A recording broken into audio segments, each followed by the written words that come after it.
नागपूर जिल्ह्यातील काटोल येथील bank of India शाखेत पारधी समाजातील महिला बचत गटाचे खाते उघडण्यासाठी गेलेल्या महिलांबाबत कथित अपमानास्पद वक्तव्य झाल्याचा आरोप करण्यात आला।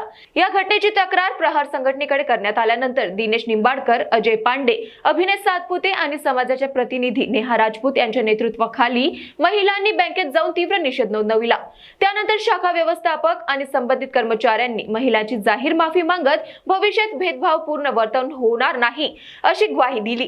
तसेच सर्व महिला बचत गटांची खाती तत्काळ उघडून देण्यात आलेली आहे। बँक ऑफ इंडियामध्ये काही पारधी समाजातील महिला बचत गटाचं काम करण्याकरता खातं उघडण्याकरता या ठिकाणी आल्या होत्या, पण बँक कर्मचाऱ्यांनी त्यांना उद्धटपणाची वागणूक दिली असं काल मला कळलं। या संदर्भात मी काल बाहेर असल्यामुळे फोनवर माहिती घेतली, तर काल खरोखर हे ऐकून खूपच वाईट वाटलं।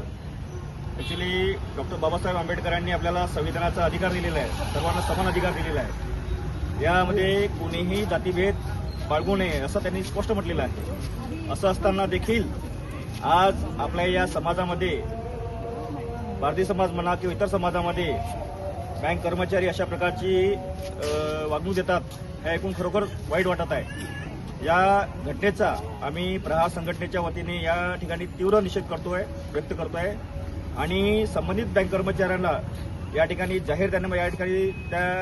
केलेल्या वक्तव्याची जाहीर माफी मागावी, अन्यथा या बँक ऑफ इंडिया शाखा काटोलच्या समोर आम्ही या ठिकाणी या पारधी समाजाला घेऊन निश्चितच या आंदोलनाच्या विरोधात धरणे आंदोलन या ठिकाणी करणार आहोत।